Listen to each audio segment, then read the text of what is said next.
भारत में कुछ समाज में एक परंपरा है।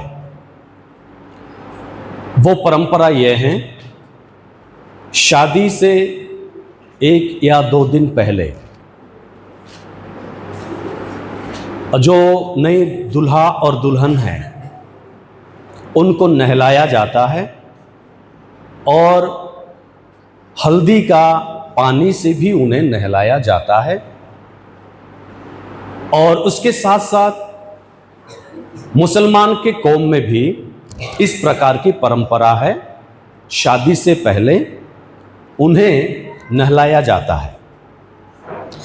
और ये हल्दी से नहलाना या शादी से पहले उन्हें दोनों को नहलाना, ये इस बात का प्रतीक है कि वो पहला चीज शारीरिक रूप से शुद्ध और पवित्र हो, और दूसरा उनका जितना पाप उन्होंने जो किया उससे पहले उसका पवित्रीकरण के लिए किया जाता है और उनका शुद्धिकरण किया जाता है।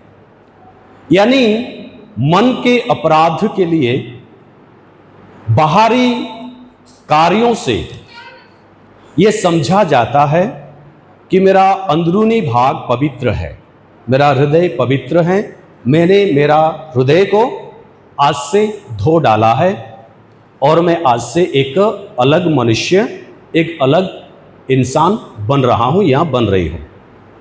जब प्रभु यीशु मसीह को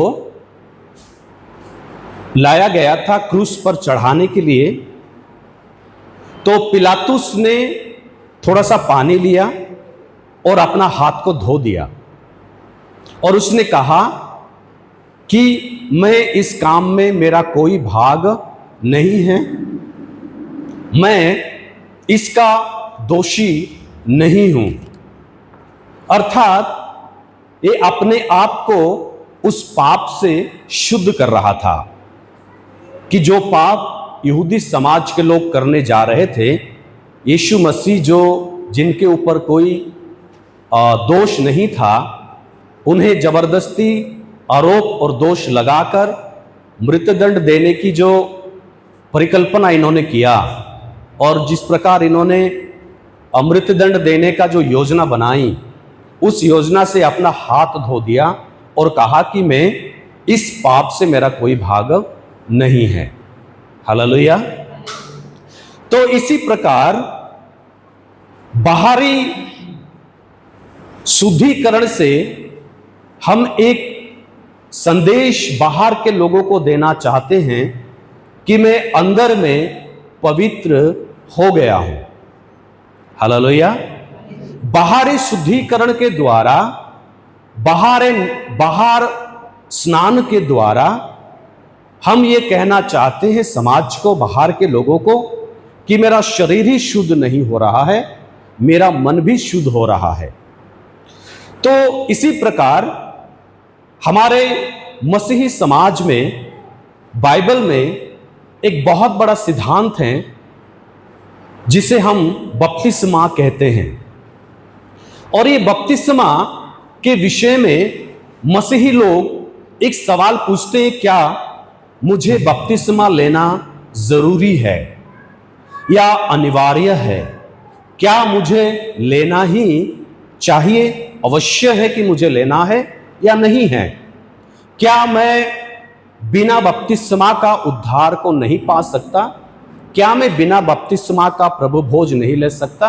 क्या मैं बिना बपतिस्मा का चर्च नहीं आ सकता? क्या मैं बिना बपतिस्मा का स्वर्ग में क्या मेरा निवास नहीं होगा? क्या मेरा स्थान परमेश्वर मेरे लिए बिना बपतिस्मा लिए नहीं बनाएंगे? काफी सारे सवाल आज मसीही लोगों के अंदर में होता है और इसीलिए बहुत सारे मसीही लोग बपतिस्मा ना लेकर भी कलीसियाओं में सालों साल और वर्षों तक आते रहते हैं और वे बपतिस्मा नहीं लेते। पर बाइबल क्या कहती है? अगर कोई मुझसे इस प्रकार का सवाल पूछता है, क्या मुझे बपतिस्मा लेना जरूरी है, तो मैं इसे किसी भी प्रकार से मैं इसे यह नहीं कह सकता कि आपको बपतिस्मा ले भी सकते हैं और नहीं ले सकते। बपतिस्मा लेना कोई विकल्प नहीं है। This is not an optional. बपतिस्मा लेना कोई विकल्प वाली बात नहीं है। अर्थात बपतिस्मा लेने का मतलब यह नहीं कि मैं नहीं ले सकता और ले सकता, वो मेरी मर्जी है, यह संभव नहीं है। बाइबल आपको बपतिस्मा के विषय में या बपतिस्मा लेना या नहीं लेना विकल्प नहीं देता कि आपकी मर्जी हो तो आप ले सकते हो, आपकी मर्जी ना हो तो आप ना ले सकते। बाइबल आपको कोई भी विकल्प नहीं देता, इस बात को ध्यान में रखिएगा। बाइबल कहती है कि हर वो प्रभु के लोग बपतिस्मा लेना अनिवार्य है, बपतिस्मा लेना जरूरी है। वचन मैंने आपके सामने पढ़ा, फिर से पढ़ देता हूं। इसमें यीशु मसीह ने एक बात को कहते हैं, 3 का यूहन्ना रचित सुसमाचार उसका 30 आयत से अगर आप पढ़ते हैं 7 आयत तक, तो एक व्यक्ति यहां पर पाया जाता है। रात के समय में यीशु मसीह के पास आकर पूछते हैं, और पूछते तो यीशु मसीह कहते हैं कि तुम्हें पुनर्जन्म लेने की जरूरत है। और वो प्रश्न को समझ नहीं पाते और कहते हैं, क्या मैं अभी मां के गर्भ में जाकर किस प्रकार जन्म ले सकता हूं? वो संभव नहीं है। पर यीशु मसीह इसे कहते हैं कि यह संभव है कि आप पुनर्जन्म ले सकते हो। ध्यान में रखिएगा। और पुनर्जन्म लेने के लिए यीशु मसीह ने 2 विशेष बातों को यहां पर कहते हैं। वो हैं, एक मनुष्य को जल से पुनर्जन्म लेना पड़ेगा और आत्मा से पुनर्जन्म लेना पड़ेगा। हालेलुया। सब लोग बोले हालेलुया। आत्मा से और जल से। जल का अर्थ कुछ पासवान इसे अलग अलग शब्दों से अलग अलग व्याख्या करके बताते हैं, पर जल का अर्थ होता है बपतिस्मा। यहां पे यूहन्ना रचित सुसमाचार में जो यूहन्ना लिखा है, वो यूहन्ना जहां पर भी लिखा है जल का अर्थ जल होता है, और यहां पर भी जल का मतलब बपतिस्मा है। अर्थात एक मनुष्य को बपतिस्मा लेना विकल्प नहीं है, बपतिस्मा लेना ही पड़ेगा। मैं नहीं कह रहा हूं, प्रभु का वचन कह रहा है। 5 आयत में यीशु ने उत्तर दिया, मैं तुझसे सच सच कहता हूं। क्या कहता हूं? सच सच कहता हूं। ट्रूली ट्रूली, मैं तुमको सच सच कहता हूं। क्या? अब तक कोई मनुष्य, जब तक, इस बात को भी ध्यान रखिएगा, जब तक कोई मनुष्य जल और आत्मा से ना जन्मे, जल और आत्मा से ना जन्मे, अर्थात बपतिस्मा ना ले और आत्मा से भी बपतिस्मा ना ले, तो वो कभी भी स्वर्ग में नहीं जा सकता है। हालेलुया। तो यहां पे साफ लिखी गई है कि बपतिस्मा लेना विकल्प नहीं, पर उसे लेना जरूरी है। मरकुस रचित सुसमाचार 16वीं अध्याय 15 से 16 वचन में भी कहा गया है कि जो विश्वास करता है और बपतिस्मा लेता है, मेरे बात को ध्यान से सुनना, जो विश्वास करता है और बपतिस्मा लेता है, उसी का ही उद्धार होगा। पढ़ें। और उसने उनसे कहा, तुम सारे जगत में जाकर सारी सृष्टि के लोगों को सुसमाचार प्रचार करो। जो विश्वास करे और बपतिस्मा ले, जो विश्वास करे और बपतिस्मा ले, उसी का उद्धार होगा। परंतु जो विश्वास ना करेगा, वो दोषी ठहराया जाएगा। हालेलुया। तो इन वचनों से मालूम चलता है कि हर मनुष्य को विश्वास के साथ साथ बपतिस्मा लेना जरूरी है। क्यों बपतिस्मा लेना जरूरी है? क्योंकि यीशु ने बपतिस्मा लिया। हालेलुया। क्यों लेना जरूरी है? क्योंकि शिष्यों लोगों ने बपतिस्मा लिया। क्यों लेना जरूरी है? क्योंकि शिष्य लोग भी लोगों को बपतिस्मा दिए। हालेलुया। शिष्य लोग बपतिस्मा लिए, यीशु ने स्वयं बपतिस्मा लिया और शिष्य लोगों भी दूसरे लोगों को बपतिस्मा दिया। शिष्य लोग कहीं पर यह नहीं कहा, जैसे आज के समय में प्रचारक, शिक्षकगण बाइबल की शिक्षाओं में ये बतलाते हैं कि तुम बपतिस्मा नहीं ले सकते, कोई बात नहीं, मत लेना, कलीसिया आते रहना। हालेलुया।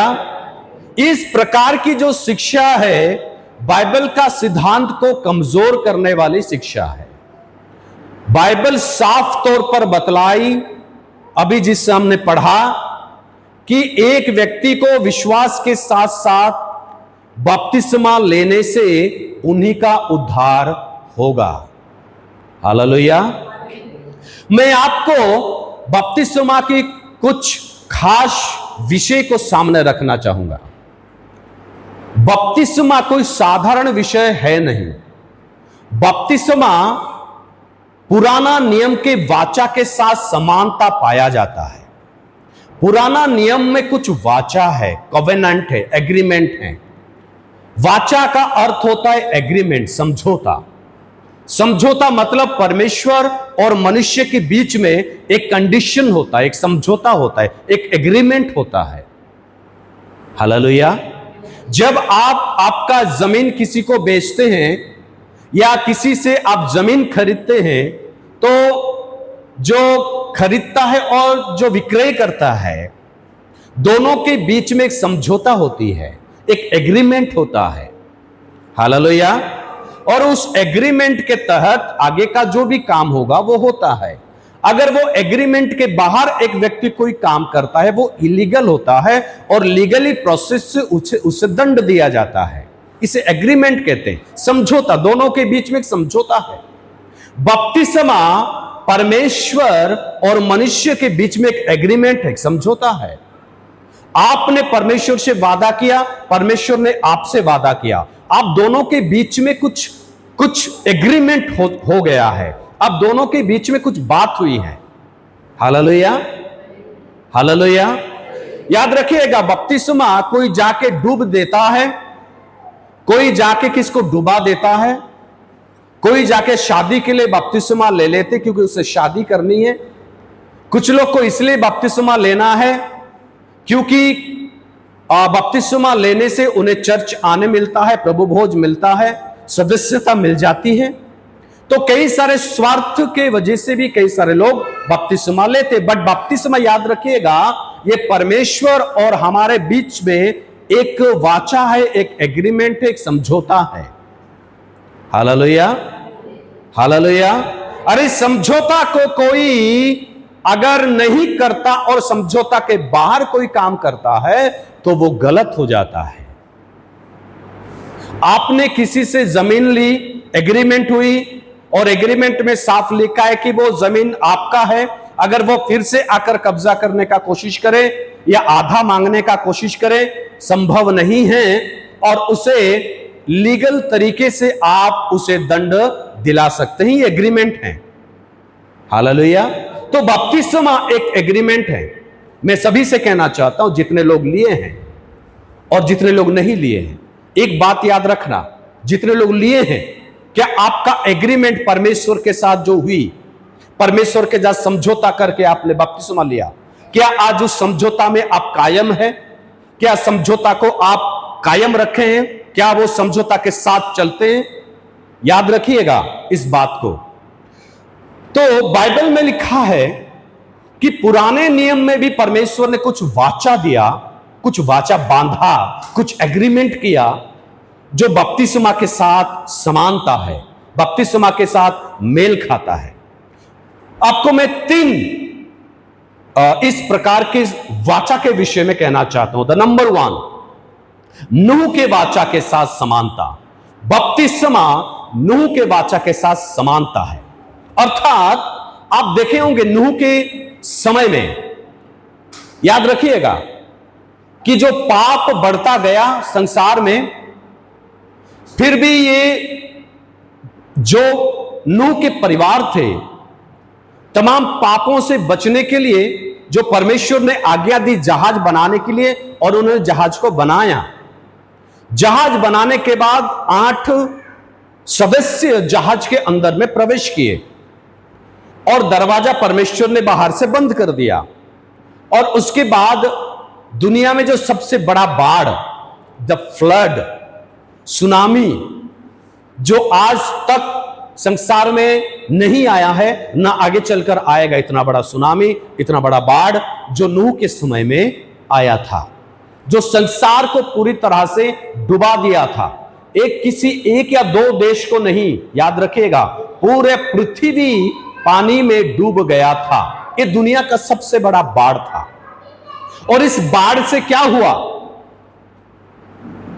इस बाढ़ से लोगों की हानि हुई। इस बाढ़ से प्राणियां जो संसार में थे, जंगल की प्राणी, समुद्र के कई सारे प्राणी भी मरे। जंगल के प्राणी और मनुष्य जितने भी संसार में थे सब मारे गए। समुद्र के अलावा, समुद्र के जो मछलियां हैं, समुद्र के जो प्राणी, उसके अलावा परमेश्वर जमीन पर जितने प्राणी थे सबकी उस बाढ़ के द्वारा बहा दिया और साफ कर दिया। अर्थात इस बाढ़ को हम परमेश्वर का न्याय कहते हैं, जो मनुष्य के ऊपर आया था। परमेश्वर का क्रोध जो मनुष्य के ऊपर आया था। और ये परमेश्वर का क्रोध जब मनुष्य के ऊपर भड़का तो मनुष्य इस पृथ्वी से साफ हो गया। दुनिया के प्राणी सब साफ हो गए। यह परमेश्वर का न्याय है। बाढ़ परमेश्वर का न्याय को दर्शाता है। हालेलुया। और इसी न्याय के बीच, इस पाप के सागर में, इस पाप के संसार में, इस न्याय के समय में, इस बहुत भयंकर परिस्थिति के समय में परमेश्वर ने एक जहाज बनवाने के लिए कहा। एक जहाज निर्माण के लिए नूह को आग्रह किया और नूह ने जहाज बनाया। याद रखिएगा। और यह जहाज प्रभु यीशु मसीह का प्रतीक है। Hallelujah, hallelujah. जहाज प्रभु यीशु मसीह का प्रतीक है। बाढ़ पाप का प्रतीक है, न्याय का प्रतीक है। और जहाज प्रभु यीशु मसीह का प्रतीक है। और नूह के परिवार जो बपतिस्मा लिए उनका प्रतीक है। अर्थात संसार में जो परमेश्वर का क्रोध आने का था, जो संसार में बाइबल में लिखा है कि उसका जो क्रोध है मनुष्य के प्रति वो काफी ज्यादा बढ़ा था। और इस क्रोध को शांत करने के लिए किसी पवित्र जन का लहू की आवश्यकता थी। और यीशु ने उसका लहू देकर परमेश्वर का क्रोध को शांत किया। और जो व्यक्ति यीशु के नाम में बपतिस्मा लेकर, प्रभु यीशु मसीह के नाम में बपतिस्मा लेकर अगर यीशु मसीह के अंदर यानी जहाज के अंदर प्रवेश करता है तो परमेश्वर का क्रोध यीशु मसीह के ऊपर आता है, अर्थात जहाज के ऊपर आता है। बाढ़ जब आया था तो जहाज में आया था, जहाज के अंदर के लोगों के लिए नहीं आया था। हालेलुया। तो यीशु मसीह के ऊपर परमेश्वर का क्रोध भड़का और यीशु मसीह ने पूरा क्रोध को सह लिया और हमें रक्षा की। और परमेश्वर हमें दंड नहीं दिया क्योंकि हमारे लिए प्रभु यीशु मसीह मारा गया। हालेलुया। यानी बपतिस्मा एक व्यक्ति लेता है तो वो यीशु मसीह के अंदर प्रवेश करता है और संसार का जो पाप है, प्रभु का क्रोध है, वो उस व्यक्ति के जीवन में नहीं आएगा यानी वो पूरी तरह से जहाज के अंदर में सुरक्षित है। हालेलुया।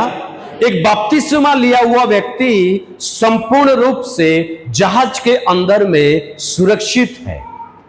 सब प्रभु के लोग बोले आमीन। आमीन। Hallelujah, hallelujah. दूसरी बात, अब्राहम के वाचा के साथ समानता, यानी जो बपतिस्मा हम लेते हैं, कहीं ना कहीं अब्राहम के साथ परमेश्वर ने जो वाचा बांधा, जो एग्रीमेंट किया, उसके साथ समानता पाया जाता है। उत्पत्ति 17वें अध्याय में आपको मिलेगा परमेश्वर ने किस प्रकार अब्राहम को कहा कि तुम्हें खतना करवाना पड़ेगा। हालेलुया। सो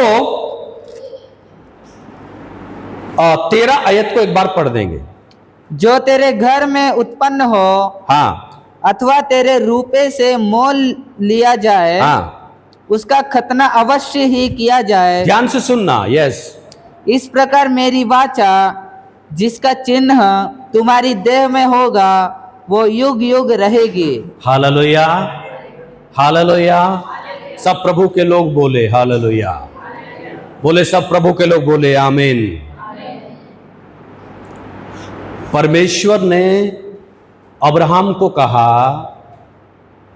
कि तुम्हारे परिवार और तुम्हारे दास सभी को खतना करवाना पड़ेगा, सभी पुरुषों का खतना करवाना पड़ेगा। हालेलुया। अर्थात हर प्रभु के लोगों को बपतिस्मा लेना पड़ेगा। हर प्रभु के लोगों को बपतिस्मा लेना जरूरी है।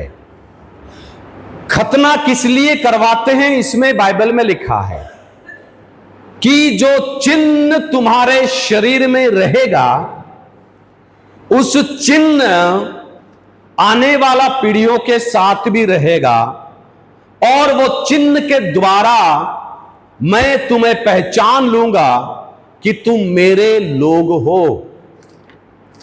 हालेलुया। और मैं तुम्हारा परमेश्वर हूं। ये चिन्ह मैं तुम्हें इसलिए दे रहा हूं कि इससे तुम पहचान पाओगे, लोग पहचान पाएंगे कि तुम मेरे हो और मैं तुम्हारा हूं। बपतिस्मा के द्वारा एक व्यक्ति पहचाना जाता है कि वो परमेश्वर का है, और परमेश्वर पहचानता है कि ये मेरा है। Hallelujah, hallelujah. बपतिस्मा लेने के बाद परमेश्वर कहता है कि ये जो चिन्ह है बपतिस्मा का, इसीलिए तू मेरा बेटा है, तू मेरा व्यक्ति, तू मेरा लोग है, और मैं तेरा परमेश्वर हूं। 14 आयत को पढ़ देंगे। जो पुरुष खतना रहित रहे, जो पुरुष खतना रहित रहे, अर्थात जिसकी खलड़ी का खतना ना हो। हाँ, जो, चलिए वहां पर रुक जाइए। जो व्यक्ति खतना रहित रहे, अर्थात अगर तुम खतना नहीं करवाते हो, तो आगे लिखा है, हाँ थोड़ा सा आगे पढ़ दीजिए। अर्थात जिसकी खलड़ी का खतना ना हो, हाँ, वह प्राणी अपने लोगों में से नष्ट किया जाए, क्योंकि उसने मेरे साथ बांधी हुई वाचा को तोड़ दिया। हालेलुया। मेरे साथ बांधी हुई वाचा को तोड़ दिया। जिसने भी खतना नहीं किया, मना कर दिया खतना करने के लिए, तो वो तुम्हारे वंश में गिने नहीं जाएगा, वो आशीष का वंश नहीं ठहरेगा। मैं उस परिवार को आशीष नहीं दूंगा, वो मेरे परिवार नहीं कहलाएंगे। उसे तुम्हारे परिवार, तुम्हारे वंश, तुम्हारे गोत्र से निकाल दो, उसे नष्ट कर दो, उसे मार दो, उसे खत्म कर दो। ये परमेश्वर की आज्ञा थी। हालेलुया। अर्थात जो बपतिस्मा नहीं लिया है, वो परमेश्वर का परिवार का सदस्य नहीं है। परिवार परमेश्वर का परिवार का सदस्य के रूप में उसे गिना नहीं जाएगा। वो नष्ट हो जाएगा, वो नरक जाएगा, याद रखिएगा। क्योंकि उन्होंने परमेश्वर का आज्ञा का पालन नहीं किया। परमेश्वर का आज्ञा क्या है? बपतिस्मा लो, और अगर कोई बपतिस्मा नहीं लिया तो उसका जीवन नाश होगा, बाइबल बतलाती। हालेलुया। सब प्रभु के लोग बोले हालेलुया, हालेलुया। कुलुस्सियों की पत्री उसका 2 अध्याय 11वीं आयत से 13वीं आयत को पढ़ दें। उसी में तुम्हारा ऐसा खतना हुआ है, हाँ, जो हाथ से नहीं होता, हाँ, अर्थात मसीह का खतना, हाँ, जिससे शारीरिक देह हाँ, उतार दी जाती है, और उसी के साथ बपतिस्मा में गाड़े जाए, और उसी में परमेश्वर की सामर्थ पर विश्वास करके जिसने उसको मरे हुओं में से जिलाया, उसके साथ जी भी उठे। उसने तुम्हें भी, जो अपने अपराधों और अपने शरीर की खतना रहित दशा में मुर्दा थे, उसके साथ जिलाया और हमारे सब अपराधों को क्षमा किया। Hallelujah, hallelujah. तो खतना अभी मसीही लोगों को करना नहीं है, पर मसीहियों को बपतिस्मा लेना है। हालेलुया। खतना करने की आवश्यकता नहीं है। शरीर में शारीरिक रूप से किसी चिन्ह की जरूरत नहीं है, पर आत्मिक जीवन में बदलाव की जरूरत है। आत्मिक जीवन में खतना करने की आवश्यकता है। आत्मिक जीवन में उसको नया बनाने की आवश्यकता है। रोमी उसका 4:9 में पढ़िए। उसने खतने का चिन्ह पाया, हाँ, कि उस विश्वास की धार्मिकता पर छाप हो जाए, हाँ, जो उसने बिना खतने की दशा में रखा था, जिससे वो उन सब को पिता ठहरे जो बिना खतने की दशा में विश्वास करते हैं, ताकि वे भी धर्मी ठहरे। Hallelujah, hallelujah. सब प्रभु के लोग बोले हालेलुया। खतना एक व्यक्ति ना करके वो बपतिस्मा लेता है, तो वो खतना के समान ही होता है। Hallelujah, hallelujah. और रोमी उसका 4:11 में लिखा है कि खतना करना एक सील है, एक छाप है, एक चिन्ह है। तो बपतिस्मा लेना एक चिन्ह है, परमेश्वर का एक छाप है, एक सील है। जैसे सरकार का दस्तावेज में जब तक कोई अधिकारी का छाप लगाया नहीं जाता और सील लगाया नहीं जाता, उसे वैलिड नहीं माना जाता। और एक बार अगर किसी भी अधिकारी ने सील, ऑफिशियल सील लगा दिया और लगा देता है, तो वो एक वैलिड माना जाता है और उसका काम होता है, और वो सरकारी दफ्तर पर चलता है, उसका मूल्य होता है और वो उसका होता है। तो इसी प्रकार परमेश्वर ने आपके जीवन में एक छाप लगाना चाहते बपतिस्मा का। हालेलुया। और वो परमेश्वर का बपतिस्मा का छाप लगाएंगे, वो सील लगाएंगे आपके जीवन में, तो आप परमेश्वर का हो जाएंगे। Hallelujah, hallelujah. पवित्र आत्मा को भी छाप के रूप में लाया गया है। तो परमेश्वर ने बपतिस्मा का छाप भी सभी को देना चाहता है, सील लगाना चाहता है, और पवित्र आत्मा का भी सील लगाना चाहता है। हालेलुया। तो बपतिस्मा एक छाप है जो हर मनुष्य के अंदर में ये सील होना चाहिए। आप बिना छाप का, बिना सील का ऑफिस में जाकर दस्तावेज दिखाएंगे तो ऑफिस वाले उसको कभी ग्रहण नहीं करेंगे। तो उसे फेक माना जाता है, उसे फर्जी माना जाता है। ध्यान से सुनिएगा। तो आप लोग और मैं भी, सब लोग, परमेश्वर के लोग, ध्यान से सुनना, अगर हम परमेश्वर का छाप बपतिस्मा का नहीं लगाए हैं तो हम भी फर्जी विश्वासी कहलाएंगे, हमारा कोई मूल्य नहीं होगा। तीसरी बात, मूसा के वाचा के साथ समानता। बपतिस्मा मूसा के वाचा के साथ समानता। मैं आपको इसमें कुछ बातें कहूंगा, ध्यानपूर्वक सुन लेना। इजरायली लोग बादल के द्वारा बपतिस्मा लिए, इजरायली लोग समुंदर के द्वारा बपतिस्मा लिए।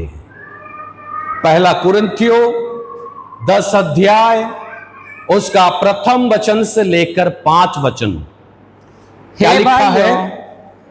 हे भाइयों, मैं नहीं चाहता कि तुम इस बात से अनजान रहो कि हमारे सब बाप दादे बादल के नीचे थे। ध्यान से सुनिएगा, बादल के नीचे से और सब के सब समुद्र के बीच से पार हो गए। सब के सब समुद्र के इसमें बीच से पार हो गए। और सब ने बादल में और समुद्र में मूसा का बपतिस्मा लिया। किसमें लिए बपतिस्मा इजरायली लोग? हेलो, किसमें लिए? बादल में और समुद्र में क्या लिए? बपतिस्मा लिए। बादल में, समुद्र में बपतिस्मा लिए। आगे बचा है, और सब ने एक ही आत्मिक भोजन किया। और याद रखिएगा, जब बपतिस्मा लिए तो एक आत्मिक भोजन किया।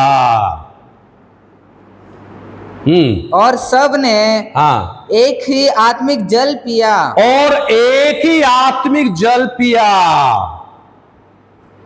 क्योंकि वे उस आत्मिक चट्टान से पीते थे जो उनके साथ साथ चलती थी। और वह चट्टान मसीह था। परंतु परमेश्वर उनमें से बहुतों से प्रसन्न ना हुआ, इसलिए वे जंगल में ढेर हो गए। हालेलुया। सब प्रभु के लोग बोले हालेलुया। 4 बातें ध्यान में रखना।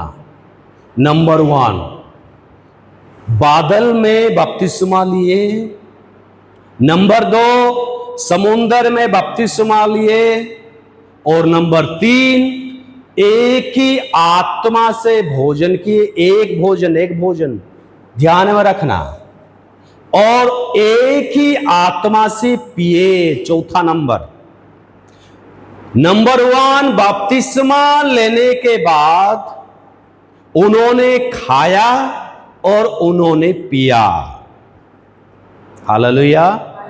बपतिस्मा लेने के बाद उन्होंने खाया और उन्होंने पिया। तो इन लोगों ने 2 बार बपतिस्मा लिए थे। मैं आपको एक बात बता देना चाहता हूं, जब इन्होंने इजराइल से, मिस्र देश से निकले, मिस्र संसार के रूप है, जब वो मिस्र से निकल पड़े और बीच में लाल समुंदर आया और लाल समुंदर को मूसा के द्वारा 2 भाग किया गया और समुंदर होते हुए उन्होंने दूसरे जगह पहुंचे, अर्थात समुंदर में इन्होंने बपतिस्मा लिया और दूसरे जगह पहुंचा। प्रभु के लोग बोले आमीन। मिस्र अर्थात संसार, वो लोग संसार से निकलकर समुंदर में बपतिस्मा लिए और समुंदर के उस पार चले गए। हालेलुया। ध्यान से सुन रहे हैं? मिस्र से जितने लोग निकले वो सभी लोगों का बपतिस्मा समुद्र में हो गया, सभी का बपतिस्मा हो गया। 1 2 3 4 10 15 20 हजार लोगों की बात नहीं है। इज़राइल में जितने लोग थे 100% लोगों का बपतिस्मा हुआ। कलीसिया में आने वाले 100% लोगों का बपतिस्मा होना चाहिए, बपतिस्मा लेना है। इन्होंने 100% समुद्र में बपतिस्मा लिया और उस पार गया। अर्थात संसार से जब एक मनुष्य मन को फिराकर आता है, इसे बपतिस्मा लेकर दूसरे जमीन पर जाना पड़ता है। संसार से समुद्र में बपतिस्मा लेने के बाद, जल का बपतिस्मा लेने के बाद वो एक नए जमीन पर चले जाता है, नए उद्देश्य में चले जाता है, नई उपस्थिति में जाता है और नए संगति, नए सहभागिता में वो प्रवेश कर लेता है। हालेलुया। अभी वो मिस्र में होने वाले मूर्ति पूजा नहीं, मिस्र में होने वाले व्यभिचार पाप को नहीं, अभी इनका जीवन बदल गया और वो दूसरे फेलोशिप, दूसरे सहभागिता में भाग लिए। उसके पश्चात 40 वर्ष, ध्यान में रखिएगा, समुद्र को पार करने के बाद 40 वर्ष 2 काम किए, एक तो खाए और एक तो पिए। हालेलुया। अर्थात बपतिस्मा लेने के बाद उन्होंने खाया और उन्होंने पिया। क्या खाया? एक ही आत्मा से खाया, एक ही आत्मा से पिया। हालेलुया। क्या खाया? स्वर्ग से मन्ना 40 वर्ष आता रहा और लोग बटोर बटोर कर 40 वर्ष, बाइबल में लिखा है 40 वर्ष इन्होंने क्या खाया? मेरी बात को ध्यान से सुनना, रहस्य भरी बात है।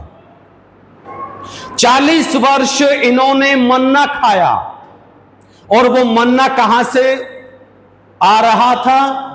जमीन से नहीं आ रहा था, वो आकाश से गिर रहा था। और वो मन्ना खाते थे और जो प्यास लगती थी तो वे लोग चट्टान से पानी निकालते थे। 2 बार बाइबल में लिखा है, बड़ा चट्टान को मारने के बाद पानी निकला था और वो पानी पीते थे। तो बाइबल में लिखा है यीशु मसीह जीवन का मन्ना है। ध्यान में रखिएगा, यीशु मसीह जीवन का मन्ना है। बपतिस्मा लेने के बाद यीशु मसीह जो स्वर्ग से उतरा, स्वर्गीय मन्ना को खाना है। हालेलुया। और लिखा है वो जल उन्होंने जो पिया, इसमें लिखा क्या? वो चट्टान प्रभु यीशु मसीह है।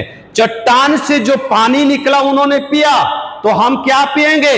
चट्टान अर्थात यीशु मसीह के शरीर से जो लहू निकला, आप और मैं उसे पीते हैं। Hallelujah, hallelujah. याद रखिएगा। तो इसी प्रकार उन्होंने 40 वर्ष खाया, 40 वर्ष पिया। जीवन में हर मसीह लोग, हर प्रभु के लोग जब तक जिंदा है, जब तक जिंदा है, तब तक प्रभु का मांस और प्रभु का लहू लेना अनिवार्य है। हालेलुया। जब 40 वर्ष तक इन्होंने, ध्यान में रखिएगा, 40 वर्ष तक इन्होंने खाया और पिया, और जब वो जा रहे थे 40 वर्ष के अंदर में, जो जा रहे थे, जाने के बाद जाते जाते जाते जाते जाते फिर एक नदी पड़ा जिसे यरदन नदी कहा जाता है। Hallelujah, hallelujah. और यरदन नदी को जैसे ही पार हो गए, कनान देश में पहुंच गए, मन्ना बरसना बंद हो गया। क्या हो गया? बंद हो गया। क्यों? क्योंकि जो कनान देश है वो स्वर्ग को दर्शाता है। जब हम प्रभु भोज लेते लेते जाएंगे और स्वर्ग में पहुंच जाएंगे, स्वर्ग का राज्य आ जाएगा, यीशु मसीह आ जाएंगे, उसके बाद हमें प्रभु भोज की कोई जरूरत नहीं है। हालेलुया। आपको और मुझे प्रभु भोज लेने की जरूरत नहीं है, क्योंकि हमने कनान देश अर्थात स्वर्ग में पहुंच गए। Hallelujah, hallelujah. और एक बात बताता हूं, ध्यान से सुनना। इन लोग जब लाल समुद्र पार करते आ रहे थे अनाज्ञा के कारिता के द्वारा, इन लोग बीच में सब नष्ट हो गए, और जो नया पीढ़ी जन्म लिया, वो नया पीढ़ी जो 40 वर्ष के दौरान में जन्म लिए थे, वही लोग अभी यर्दन का सामना करना पड़ रहा है, क्योंकि इन्होंने बपतिस्मा नहीं लिया, नया पीढ़ी। इसीलिए परमेश्वर ने नया पीढ़ी को भी बपतिस्मा लेने के बाद ही कनान देश में पहुंचने के लिए उन्होंने बपतिस्मा दिलाया। हालेलुया। अर्थात नया पीढ़ी जो मसीही परिवार में जो जन्म लेते हैं, जो बच्चे मसीही परिवार में जन्म लेते हैं, हालेलुया, जिनके पिता और माता मसीह होते हैं, उनको बच्चों को भी यर्दन नदी में, जैसे परमेश्वर ने कहा कि यर्दन नदी में बपतिस्मा लो, तो आज भी मसीह लोगों के बच्चे भी बपतिस्मा लेना है, तब जाकर स्वर्ग में जाएंगे। Hallelujah, hallelujah, hallelujah. जितने भी लोग उस 40 वर्ष के दौरान जन्म लिए थे, उनका बपतिस्मा नहीं हुआ था, इसीलिए यर्दन नदी पड़ा और यर्दन नदी को पार किया, अर्थात बपतिस्मा लिए, और उसके बाद वे लोग कनान देश में पहुंचे। इसी प्रकार हर वो मसीही परिवार में जन्म लिए संतानों को भी बपतिस्मा लेना पड़ेगा। Hallelujah, hallelujah, hallelujah. याद रखिएगा बीच में क्या घटना घटी। इसमें लिखा है 1 कुरिन्थियों 10 अध्याय उसका 1 से 5 में, इन लोगों ने परमेश्वर का आज्ञा का उल्लंघन किया, इसलिए स्वर्ग नहीं मिला। बपतिस्मा लेने के बाद भी ध्यान से सुन लेना, इन लोगों ने पाप किया, मन्ना खाए, वो चट्टान से पानी पिए, प्रभु भोज खाए, प्रभु भोज पिए, फिर भी इन्होंने रेगिस्तान में मार दिए। क्यों गए? क्योंकि इन्होंने प्रभु की आज्ञा का पालन नहीं किया।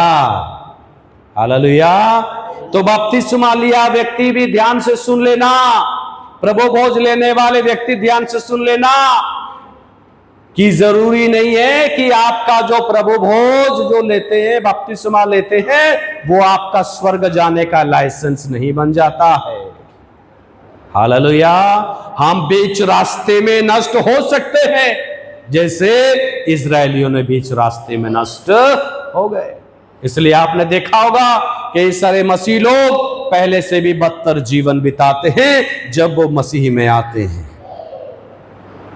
Hallelujah, hallelujah. आइए मैं आपको दूसरे पहलू में ले जाता हूं। जब एक व्यक्ति बपतिस्मा लेता है तो बपतिस्मा के द्वारा आशीर्वाद मिलता है, आशीष मिलता है। क्या मिलता है? आशीष मिलता है। हालेलुया। बपतिस्मा लेने से बिना आशीष का नहीं रहते कोई। आप में से जितने लोग हैं जो बपतिस्मा लिए हैं, विश्वास के साथ उनके साथ आशीर्वाद भी आ गया होगा। कितने लोगों के जीवन में आशीर्वाद मिला बपतिस्मा के बाद? सबको मिला है। Hallelujah, hallelujah. क्या क्या बपतिस्मा के बाद एक व्यक्ति को आशीर्वाद मिलता है, आशीष मिलता है? नंबर 1, मत्ती रचित सुसमाचार 3 अध्याय 2 वचन 6 वचन, मरकुस उसका 1 का 4, प्रेरितों के काम 2 का 38, तीतुस उसका 3 का 5, अपने बच्चों को संभालिए। तमाम जगह पर एक मुख्य बात लिखी गई है, जो बपतिस्मा लेता है वो आशीष नंबर 1, उन्हें पापों से मुक्त किया जाता है। ये बहुत बड़ा आशीर्वाद है, बहुत बड़ा आशीष है जीवन का, कि बपतिस्मा लेने के बाद एक व्यक्ति का पूरे जीवन का अपराध, पूरे जीवन का कलंक, पाप और जितना भी चीज उसके जीवन में था जो उसे मनुष्य को नाश करने वाला था, प्रत्येक पाप धुल गया, क्षमा हो गया और प्रभु ने उन्हें माफ कर दिया। हालेलुया। ये पहला आशीष है। दूसरा आशीष, बपतिस्मा लेने के बाद पवित्र आत्मा भी मिलता है। हालेलुया। सब लोग बोले हालेलुया। क्या प्रेरितों के काम पहला अध्याय उसका 31 वचन, 32 वचन, 2 अध्याय उसका 38 वचन, 9, 17, 18 वचन और 10 अध्याय का 47 वचन, इन तमाम जगह में लिखा है बपतिस्मा लेने के बाद पवित्र आत्मा आता है। 1 का 31 को पढ़ देंगे। प्रेरितों के काम 1 का 31 और 32। प्रेरितों के काम 1 का 31 और 32 मिला? ओके, प्रेरितों के काम 2 अध्याय 38 वचन को पढ़ देंगे। पतरस ने उनसे कहा, मन फिराओ और तुम में से हर एक अपने अपने पापों की क्षमा के लिए यीशु मसीह के नाम से बपतिस्मा ले, तो तुम पवित्र आत्मा का दान पाओगे। हालेलुया। तुम क्या करना, और एक बार पढ़ देना ताकि हम अच्छा से सुन पाए। पतरस ने उनसे कहा, मन फिराओ और तुम में से हर एक अपने अपने पापों की क्षमा के लिए यीशु मसीह के नाम से बपतिस्मा ले, तो तुम पवित्र आत्मा का दान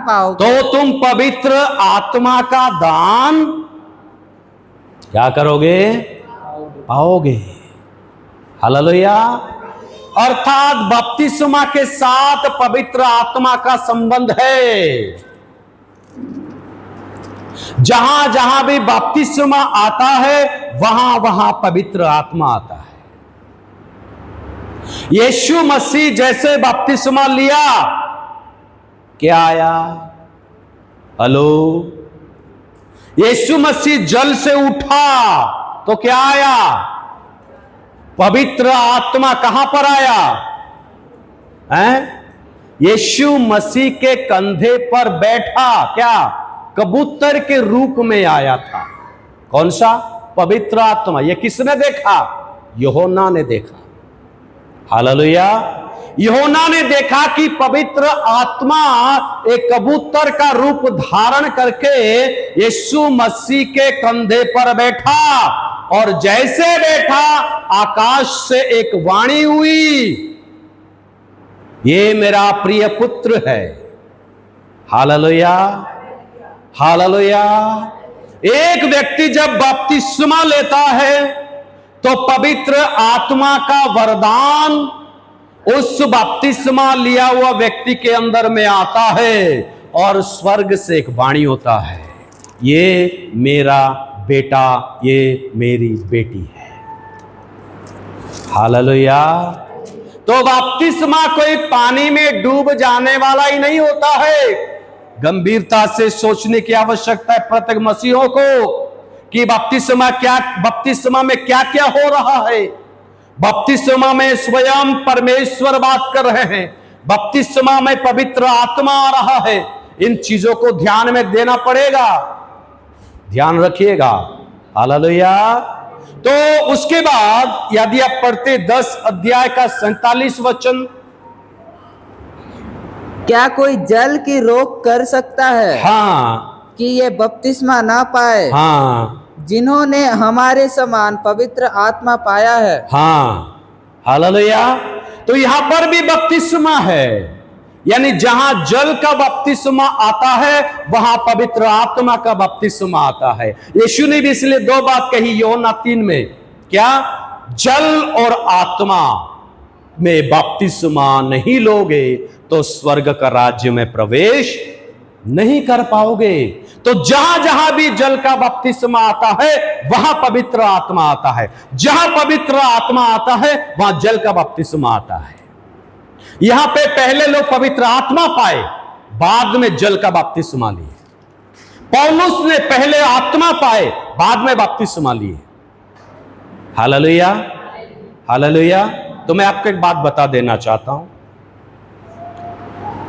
वास्तव में जब एक व्यक्ति मसीह में विश्वास करता है, उसी वक्त जब उसको उद्धार मिलता है, पवित्र आत्मा आकर हमारे जीवन में रह जाता है।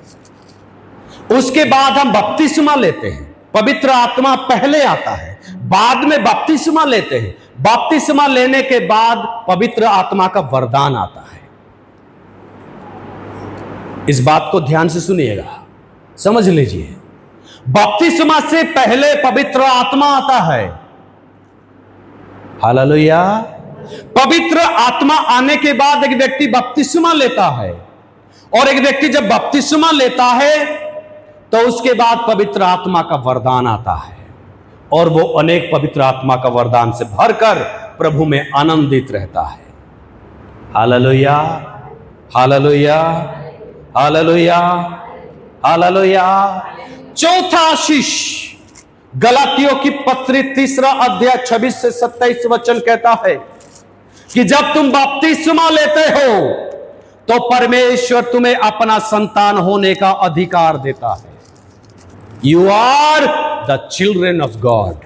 आप प्रभु के बच्चे बन जाते हैं, उनके परिवार के सदस्य बन जाते हैं। पहला कुरिन्थियों 12 अध्याय 12 से 13 में उस परिवार का सदस्य बन जाते हैं। किस परिवार का? यीशु मसीह का शरीर का सदस्य बन जाते हैं। You and me will become the parts of the body of Christ. यीशु मसीह का शरीर का एक भाग बन जाते हैं। आप यीशु मसीह का शरीर बन जाते हैं, आप यीशु मसीह के शरीर में चले जाते हैं। Hallelujah, hallelujah, hallelujah. अर्थात आप यीशु मसीह का शरीर का एक भाग बन जाते हैं, यीशु मसीह का शरीर का एक परिवार बन जाते हैं, यीशु मसीह का स्वर्ग राज्य का एक परिवार बन जाते हैं। आप परिवार स्वर्ग का एक सदस्य बन जाते हैं जब आप बपतिस्मा लेते हैं। हालेलुया। तो आप मत सोचना कि बपतिस्मा लेना कोई साधारण विषय है। बपतिस्मा लेना आशीषों से भरा है। हालेलुया। तो उसके बाद एक सवाल उठता है, क्या बिना बपतिस्मा के उद्धार नहीं मिलता? हालेलुया। तो मैं आपको प्रेरितों के काम 2 अध्याय 38, 9 अध्याय 17 और 18 वचन को पढ़ते हैं तो वहां लिखा है कि बपतिस्मा लेने के पहले ही एक व्यक्ति को पवित्र आत्मा मिल जाता है। अर्थात एक व्यक्ति को पवित्र आत्मा मिल गया तो वो स्वर्ग जा सकता है, उसको उद्धार मिल चुका है। बपतिस्मा से पहले एक व्यक्ति का पाप माफ हो चुका है। ध्यान में रखिएगा। फिर बपतिस्मा लेने की क्या जरूरत है? अगर हमारा पाप माफ हो चुका है, अगर हमारा अपराध क्षमा हो चुका है, अगर हमें पवित्र आत्मा मिल चुका है, तो बपतिस्मा लेने की क्या जरूरत है? बपतिस्मा लेने की इसलिए जरूरत है कि यह परमेश्वर की आज्ञा है। अगर आप बपतिस्मा नहीं लेते तो इसका अर्थ है कि आप परमेश्वर का आज्ञा को भंग करते हैं, परमेश्वर का आज्ञा का पालन नहीं करते। परमेश्वर का आज्ञा का पालन ना करना ही पाप होता है। Hallelujah, hallelujah. तो एक व्यक्ति को बपतिस्मा अगर नहीं ले पाने का और नहीं लेने की इच्छा है तो अर्थात उसे यह माना जाता है कि उद्धार अभी तक नहीं मिला है। जिनके अंदर में पवित्र आत्मा है, जिनको उद्धार मिल चुका है, वो हर संभव प्रयास करेगा कि वो बपतिस्मा ले। Hallelujah, hallelujah. सब लोग मेरे बात ध्यान से सुनना। बपतिस्मा लेने से पहले ही एक व्यक्ति को उद्धार मिल जाता है। आजकल कुछ संगठन, जो हमारे मसीह विरोधी संगठन, प्रयास कर रहे हैं कि कोई बपतिस्मा ना ले, लेकिन उन्हें एक बात को याद रखना जरूरी है कि बपतिस्मा लेने से पहले ही उस व्यक्ति का उद्धार, उस व्यक्ति का सदस्यता प्रभु के परिवार में हो चुका है। हालेलुया। हम बपतिस्मा क्यों लेते हैं? बपतिस्मा इसलिए लेते हैं क्योंकि हम ये बतलाना चाहते हैं कि मेरे परमेश्वर की आज्ञा को मैंने पालन करता हूं। प्रभु ने आपको आज्ञा दी है कि बपतिस्मा लेना है। Hallelujah, hallelujah, hallelujah. सब लोग बोले, प्रभु के लोग बोले हालेलुया, हालेलुया। कुछ लोग सवाल करते हैं, तो हम बिना बपतिस्मा का, जैसे चोर ने यीशु मसीह के साथ चला गया बिना बपतिस्मा का। मेरे बात ध्यान से सुनना, जो व्यक्ति बपतिस्मा नहीं लेता, याद रखिएगा, मेरी बात ध्यान से सुनना, जो एक व्यक्ति के पास अवसर है, एक व्यक्ति के पास जल उपलब्ध है, एक व्यक्ति के पास समय है, एक व्यक्ति के पास सब कुछ उपलब्ध है बपतिस्मा लेने के लिए, सब सुविधाएं हैं बपतिस्मा लेने के लिए, पासवान बपतिस्मा देने के लिए है, विश्वासी लोग उनके साथ हैं और जल भी है, सब कुछ है, प्रभु भोज भी तैयार है। सब कुछ होने के बावजूद भी अगर एक व्यक्ति बपतिस्मा लेना नहीं चाहता है, तो याद रखिएगा, वो प्रभु का वचन का उल्लंघन करता है और उसके जीवन में उद्धार अभी तक नहीं आया है। Hallelujah, hallelujah. हाँ, पर हम सभी को बपतिस्मा लेना जरूरी है, पर एक बात के लिए प्रभु ने हमें माफ कर सकता है, वो ये है, अगर एक व्यक्ति के पास टाइम नहीं है, अगर वो बंदा बपतिस्मा देने से उसकी मौत हो जाती है, तो वो स्वर्ग में जा सकता है। लेकिन जिनके पास टाइम है बपतिस्मा लेने का, हजारों बहाना बनाते हैं। इसका अर्थ है कि उनके जीवन में उद्धार अभी तक नहीं मिला है। Hallelujah, hallelujah, hallelujah. तो क्या करें? जैसे चोर के पास समय नहीं था, इसलिए उन्होंने नहीं लिया। मैं दूसरी बात कहना चाहता हूं, किसको पता है, बाइबल में भी नहीं लिखा है कि उसने बपतिस्मा लिया था कि नहीं लिया था। किसको मालूम है? नहीं मालूम। हालेलुया। हो सकता है कि उसने बपतिस्मा लिया होगा, हमको नहीं पता, लेकिन मानते हैं कि अगर उन्होंने बपतिस्मा नहीं लिया है, फिर भी यीशु ने उसको बुलाया, क्योंकि उनके पास टाइम नहीं था।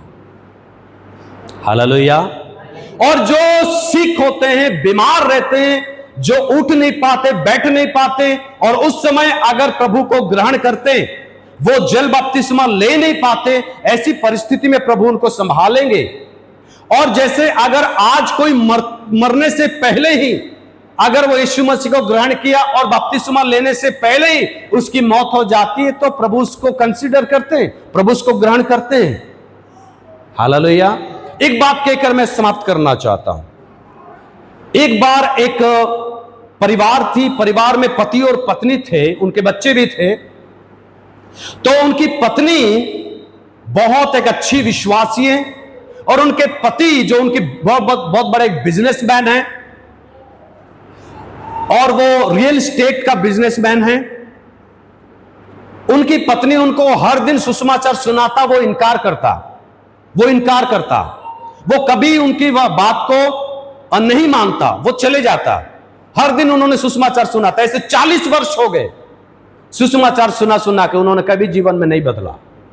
एक दिन ऐसा हुआ कि एक जगह जाने के लिए उन्होंने कार निकाला और चले गए, और जाते जाते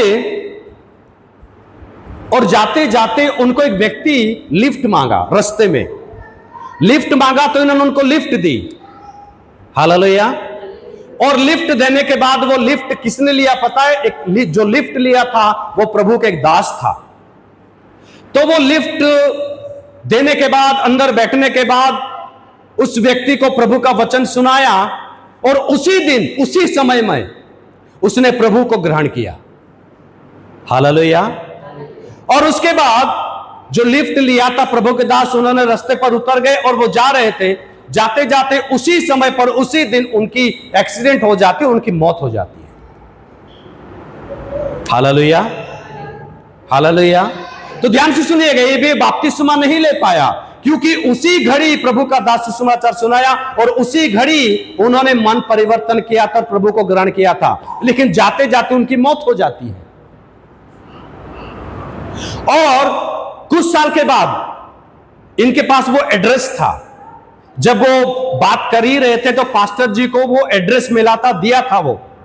तो एक दिन ऐसा हुआ कि एक फोन लगाया। कुछ दिन के बाद पास्टर साहब जैसे फोन लगाया और एक महिला उस फोन को पिकअप की, उठाई तो कहा कि फलाना व्यक्ति है क्या? ये फलाना व्यक्ति का नंबर है, मुझे मिला था, मैं एक दिन जा रहा था, हम रास्ते पर बात किए थे, क्या उनसे बात हो सकती है? तो उनकी पत्नी ने बोली नहीं, जो है वो गुजर गए और एक एक्सीडेंट के दौरान वो मारे गए। तो उसने पूछा कि कब? तो उनकी पत्नी बोली कि वही डेट और वही तारीख को उन्होंने बताई। तो पास्टर जी बोले, बहन जी आपको डरने की कोई जरूरत नहीं है क्योंकि 1-2 घंटे पहले ही मैंने उनको सुसमाचार सुनाया था और उनको परमेश्वर वो प्रभु को ग्रहण कर चुका था और अभी उनकी मौत हो गई। कोई बात नहीं, डरने की बात नहीं, उनका उद्धार हो गया है। हालेलुया। तो उनकी पत्नी ने बहुत खुश हुई कि मैंने 40 वर्ष तक मेरे पति को बोल बोल के थक गई, लेकिन उन्होंने मेरी बात नहीं सुना। लेकिन एक मरने से पहले 1 घंटे पहले ही प्रभु का दास उन्हें सुसमाचार सुनाया और उनका उद्धार हुआ। तो ऐसे परिस्थिति में परमेश्वर जानते हैं अगर हमारी परिस्थिति खराब है। Hallelujah, hallelujah. तो परिस्थिति को देखते हैं तब मालूम चलता है, लेकिन एक व्यक्ति के पास हर अवसर होने के बाद भी अगर वो बपतिस्मा नहीं लेता तो इस बात को ध्यान में रखिएगा, वो प्रभु के राज्य में प्रवेश नहीं कर पाएगा। आइए हम आंखें बंद करें।